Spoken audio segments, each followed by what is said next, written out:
Hi, and welcome to the Your Story Studios podcast, a podcast where we talk about all things content creation. And today on the episode, I'm joined by a man who needs absolutely no introduction. But for people who may not know who you are you and what are you doing here? I'm Ben Miller, work as a cameraman, and I'm here to share my story. Excellent. Well, let's start hearing about your story, Ben. How did you start in video production? Well, I actually started on the other side of the lens. As a kid, I was a child sort of actor a little bit and did a couple of TV shows and little TV commercials. And my acting career didn't really work out that well. And I was on the Kraft Singles commercial, and I didn't get the job as the main kid doing all the cheese and the magic in the show, but they dressed me up as the cow. So my acting career didn't really take off, but I was fascinated by all the cameras, the lights, all the action behind the scenes. And I was like, oh, maybe I could do something like that when I grow up. And that's where I am today.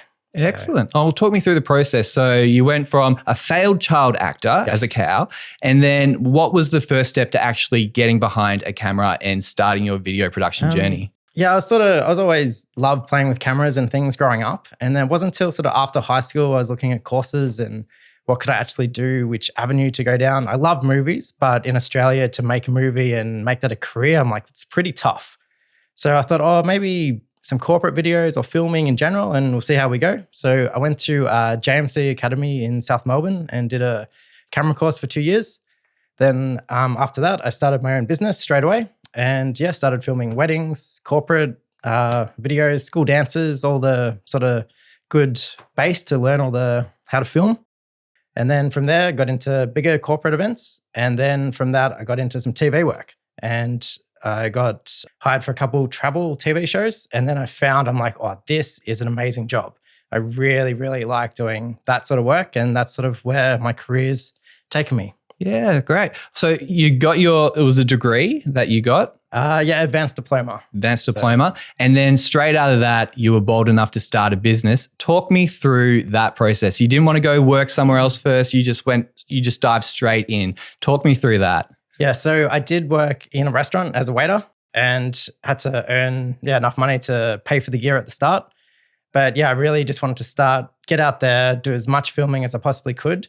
And then there was always that balance of, do I have enough work to go full-time, or I was a bit scared. So I still stayed a waiter for a couple of years and then slowly reduced my hours until I finally got the courage to that's it, I'm going full-time. And that's how everything started, and I was away. And what was your strategy of actually getting clients back then? You wouldn't have had a super impressive show reel or anything like that. What was your process back then? It was very tough at the start. A couple of friends, anyone I knew that was getting married or sort of things like that, just started to get a show reel together. Then I actually met a lady that was going to open up a shop in Narre Warren, like a one-stop shop for weddings. And I actually met her while I was working at the restaurant as a waiter. And I told her, I do some filming and things. And she's like, I need a cameraman to be part of this business to film weddings. And I'm like, oh, that's great. So I started getting some clients through that, but then that business didn't take off. The financial crisis hit in 2008. And then all disappeared. So I was going to go in the avenue of, weddings. And then after doing quite a few, I'm like, maybe weddings, like in another 10 years of this, I might go a bit crazy. So yeah, you need to be a special breed of person to enjoy doing weddings day after day, week after week, I think. But it's a great place to start. It's so challenging to film a wedding. Like you can film corporate events and things and that, but a wedding, like you have one shot and so many things can happen when you least expect it. You're always on your toes, and it's a great sort of base to learn from. So lots of things can go wrong on weddings. Have you got any horror stories that you're able to share with us? Bride's mother paid for the video on one shoot. So she became the director. So after I'd filmed everything and edited, made it very nice, then all the demands came in, and I didn't after the fact. And I didn't have a contract really in place with all the conditions. And it became an absolute nightmare. She wanted 3 hours of dancing in the video. So, and just all these things that no one's actually probably going to watch, and just little things like that. But you learn from experience. Yeah, absolutely. And you just mentioned contracts. Do you use contracts a lot these days, or is that a necessity in your business? With new clients, yes. And then when you build that relationship and you get a bit of trust factor in there, then yeah, it's a bit of a juggle, but sometimes yes. But it should always be yes, really. Yeah, it probably should be. And I don't really utilize contracts that much. A lot of the time when I ever use contracts, it's a lot of the time the agency that I'm working for or the business that I'm working for sending me through a contract or something like that. But yeah, contracts are a bit of an interesting thing. It's probably a good practice to use, but not necessarily something that we always use. So you've done the wedding stuff. Then what did you then move on to? Then I did some corporate work at Jayco Caravans. And then I met some other contacts there, and a mate that I went to film school with had another contact, and he got involved filming a TV show with Spider Everett, the footy player, had just retired, and he did the Great Australian Doorstep and got to travel around Australia. Then I got a phone call asking if I wanted to be a second camera op on this show, and it was just a huge opportunity. And that's when I quit working as a waiter, and I went full time, and I got the chance to work on a TV show. Yeah, great. And at this time, just set the scene. Are you single? Are you married? Have you got kids? I was in a relationship back then, early days. She was German, and we were doing the long distance thing. So I could be out on the road filming a lot and then come back, and then we'd catch up and travel overseas. And I was quite young then as well. So I was very flexible with work and didn't have the family life that I do now. So after the TV, I loved it so much, and I was 3 months on the road traveling around Australia filming, and I really learned a lot of skills from the other camera guys from the show. And then I went to more corporate work, and then slowly some more TV shows and some sporting events actually popped up as well that I was filming. Yeah, great. You mentioned that you learned some stuff from other camera operators. Do you find when you're out in the field that the camera operators that you work with, they're more than happy to share their wisdom with you, or do you find that they're quite closed off and kind of want to safeguard their knowledge because they see you as competition and they don't want you to get too good to then take their jobs? It does go both ways, but in general, camera ops are, they're pretty willing to share their secrets, I guess, of the trade. And actually on the second season of Great Australian Doorstep, I worked with a really experienced camera op, and I learned more in the 2 months or so we're on the road together than I did in all my 2 years at film school. And he really showed me the ropes, and you just learn all these little tricks that just make that image so much better. Yeah. And then after that, what did you then move on to? I got an opportunity to actually film I did some cycling events here, some mountain biking, some road races, and then a crazy opportunity popped up that I knew the reporter going over to do the Tour de France, and I'd worked with him on some races here. And he asked me to come out and if I could film him for Fox Sports News, covering the Tour de France. Yeah, great. So that was 3 weeks traveling around France, filming interviews and some behind the scenes content, and then news segments. It was an amazing experience. So being able to travel and all that kind of stuff, is that something that was a big value of yours getting into video production, or is that kind of just a happy coincidence that turned out? Happy coincidence. I didn't realize how much I enjoyed traveling, and then being given that opportunity. Yeah, it's an amazing experience. And then after doing the Tour de France, what did you then move on to? Then having that on the resume, filming lots of cycling events in Australia was a given. And I did a lot of motorbike work. I quite enjoyed that. That was something different. And so sitting on the back of the motorbike backwards with all the gear was quite fun. Then that led to getting a job. There was a documentary called Mammal about cyclists.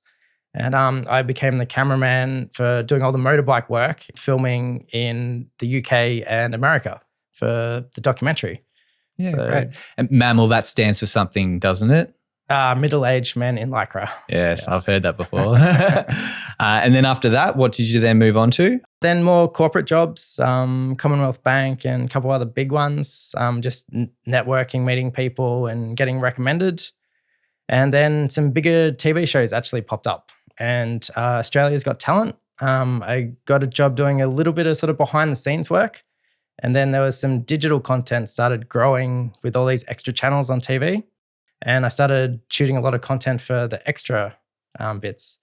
Then that led to Ninja Warrior and all the way up to MasterChef. Yeah, great. MasterChef is quite a big show here in Australia. So to get your foot in the door, you started doing a lot of behind the scenes stuff. Is that correct? Yes, that's how I got into the bigger TV shows. Yes. Yeah. And then from there, like obviously your work was great. They then saw that and then what they then just said, oh, actually we need a second camera op or we need something. A little bit. I still did a lot of digital content for MasterChef, like cooking tips and with the judges, extra side stories and that sort of thing. And some of the stuff did make it to the actual show.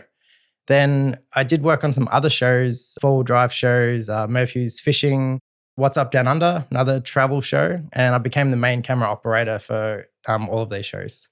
Yeah, great. And so that's pretty much led you up to today? Yeah, pretty much. Now it's a lot of corporate work at the moment. We went through COVID and I was working on, as a freelancer, a lot of the big shows created their own bubbles. So I could go work on this show, but then I wasn't allowed to jump to another show. So it was quite a challenge that I ended up doing a lot of editing actually during that time. Now let's talk about today. What do you find yourself doing today on a daily basis with your video production company? Today, I shoot a lot of corporate content, a lot between Melbourne and Sydney also. A lot of big events like Australia Day, for instance, up in Sydney. Do something on Sydney Harbour or go around and do some live camera work. And yeah, still a little bit of TV work. There's a couple shows in the pipeline that nearly got the green light. So I'll be back behind there, which I'll really enjoy doing. Yeah, you said nearly got the green light. I was on a shoot the other day. I'm going to start name dropping. Osher Ginsberg, he was there and he was talking about how the broadcast industry, in his words, it's falling apart. And he said that he hadn't been working for the last 18 months. Is that something that you've noticed, that broadcast is really just cracking down? They're not producing much new content and it's maybe not the wisest path to try to go into these days? Yeah, I think it'll come back because especially with streaming and that, I haven't been able to break into the streaming content yet on the like Netflix and things, but I'm working on it. Yeah, I have noticed I've been working on less TV shows at the moment and my corporate content has been, really taken off. But I'm slowly getting back into that world and I think things will change and get back to where they were. Oh, that's encouraging to hear. So with the corporate stuff that you're doing, talk us through that. We hear this term, I do corporate videos. What does that actually mean? So you'll go into a company and you'll do either promotional work for that company or you'll do some in-house training or there's so many different things that they need video content for. Yeah, it varies a lot really. Yeah, I find the corporate stuff that I do it through an agency and there's a lot of in-house communication, getting everyone on board with proper messaging and all that kind of stuff. And there's the training aspect of it. A lot of these larger corporations are figuring out that instead of sending someone in to show people how to pick a box up and move safely, hey, how about we just get a video and then they can watch it in their own time or not watch it at all, who knows? It's not necessarily the most exciting content, but I find that it can be quite enjoyable if you're working with enjoyable people to be around. Have you found that when you're doing these kind of jobs, do you find that the crew or the people that you're working with really do influence how well a shoot might go? Yeah, you work with a lot of marketing teams really. And yeah, when they know what they're doing and they've done quite a few before, it makes it so much easier. But other times you'll rock up and you'll be looking for a nice location, running around and you've just got a white wall and you're looking for a plant or something just to bring it to life. But yeah, it can be challenging some days, that's for sure, especially in the corporate world. Yeah, I had a corporate shoot this past week and we were filming a lot of client testimonials and they booked out a room and guess what kind of room it was? It was a white wall room. So you know what I did? I started looking in the lobby area and I talked to the receptionist and I said, as I'm dragging a plant away, I'm like, is it okay if I take this? And they're like, yeah, that's fine. So just a little bit of greenery in the shot. But yeah, it's little things like that where if you're working business to business, the person that is spearheading that video project might not necessarily think about all of these little things that we require. But marketing people, hopefully they're aware of that kind of stuff and then that makes your job a little bit easier. But yeah, it's always one of those things. You get the dreaded white room and you're like, oh, how am I supposed to make this look good? And it's small. The one that I was in, it wasn't super small, but we had a lot of testimonials. So I didn't want it just to be the same thing every single time. So I was moving around the room after every testimonial pretty much. So yeah, always trying to have that little bit of variety just to keep the audience engaged. But Yeah, it's always a nightmare when you go into that room and it's not this again. And then there's TVs that are awkwardly placed on the wall. So do I frame it out? Do I keep it in? Do we put something on there? Oh no, it's at the wrong level. So like some of it's in, some of it's not out, and makes the framing horrible. Have you got any suggestions, or have you got any great tips to fix that, or is it just figure it out yourself? If you can do a recce the day before, that's amazing. Then you can solve a lot of those problems. I think downlights are quite often give crazy, like ugly shadows, and you don't want those. And they're normally in the worst spot when you've got a nice shot and you're like, so if you've got something just to black that out, that can help a lot. And also think about the audio. If there's air conditioners, people on phones, trucks loading, there's always something that you haven't thought about when you arrive on location, and you've got to be prepared. Yeah. And how do you find that you can be prepared when you're going out on shoots like that? For me, the solution has been my car broke down, basically. The engine failed and I had to get a new vehicle. So I got a Volkswagen Caddy, and that was something that I'd been looking at for the last year or so, thinking one day. And then when my car died, well, that day has to be pretty much now.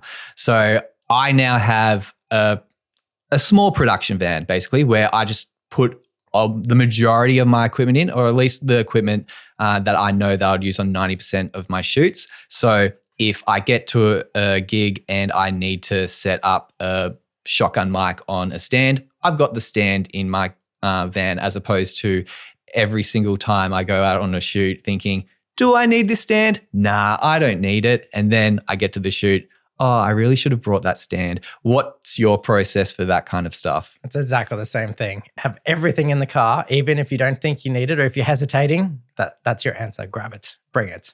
Yeah. And it's sometimes a challenge. You've got too much stuff and you're like, why did I bring it all? But it's always, in the end of the day, it's way better to have it there just in case. Yeah. Do you get upset that you've got to spend all that extra energy packing and unpacking? Because what kind of car are you using when you're going to shoots? I've got a Ford Everest. So lots of space, but yeah, it's in, out. And the van would be a great solution, but I don't have a good parking at where I live. So I don't want that on the street with all the equipment in it. So the Everest it is, but it's a great work vehicle. You come up with a solution and then there's a problem. It's one of those things in video production, unfortunately, or in life in general, I guess. So we've talked about what you're doing today. What do you plan on doing in the future? Where are you trying to head in this video production journey? I still really love TV shows, working on those, like having 2 or 3 of those a year. That's perfect world for me. But yeah, still corporate content and trying to break into that streaming market as well.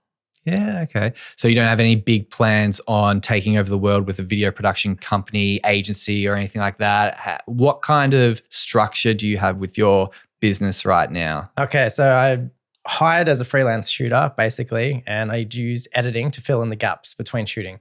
And I've always I've been fighting with it sort of in my mind. Do I become this big creative agency, full video production house? And then I've nearly got to that point. Sometimes you want to start hiring staff and all that. It creates so much more stress. And then I'm so busy, and now I'm a family man and I've got 3 young boys, and I love spending time with them. And when I start getting bigger and bigger, I lose that time. So I'm very happy just sticking with freelance and working for all the other production houses, really. Yeah, that's a very similar story to me. I've got 1 3-year-old daughter and another on the way as of recording. The new baby could be here any moment.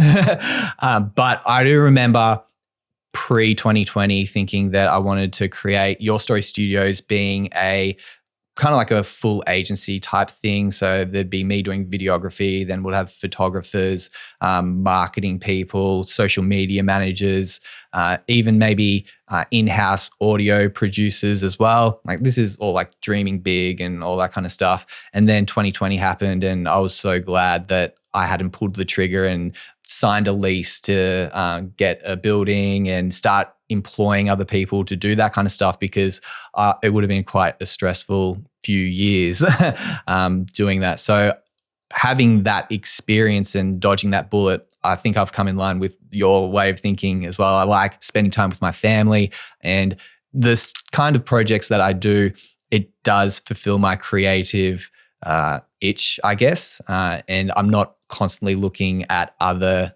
Instagram accounts or whatever going, oh, they're filming that super celebrity in that exotic place. I wish I was doing that.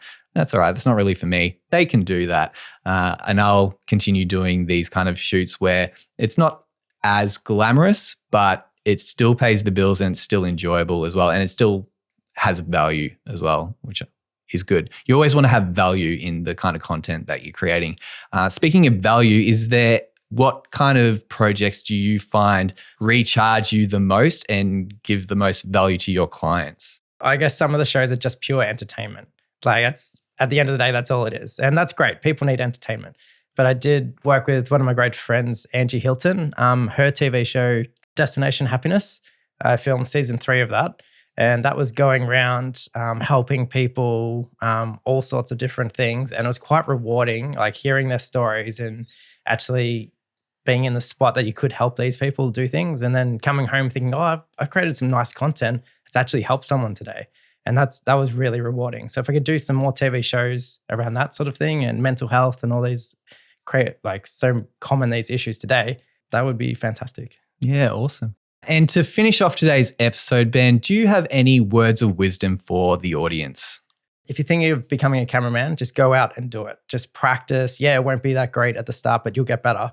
And network. Networking is probably one of the strongest things I can recommend to anyone.